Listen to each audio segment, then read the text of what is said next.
Ja som prednášala kazuistiku, čiže jedná sa o pacienta, ktorý mi prišiel do pohotovostnej ambulantnej starostlivosti s horúčkou, s tým, že pri objektívnom vyšetrení sme zistili, že má taký patologický neurologický nález a T vlny, čiže repolarizačné zmeny na EKG. Tie sme zhodnotili vlastne ako cerebrálne T vlny a vlastne po spolupráci s neurologom a sme sa vlastne zhodli na tom, že ide o podozrenie na herpetickú encefalitidu, čo sa neskôr potvrdilo aj na CT, aj na MR vyšetrení mozgu. Na prevenciu cievnej mozgovej príhody, tak určite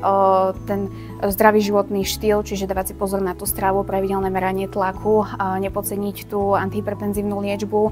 taktiež aj nepodceňovať tú dyslipidemickú liečbu a samozrejme nefajčiť. No mladým praktikom by som odkázala, aby sa nebali slúžiť pohotovostnú ambulantnú starostlivosť, aby sa nebali zúčastňovať týchto konferencií, aby sa nebali prednášať, aby sme si navzájom vymieniali naše vlastne poznatky a skúsenosti.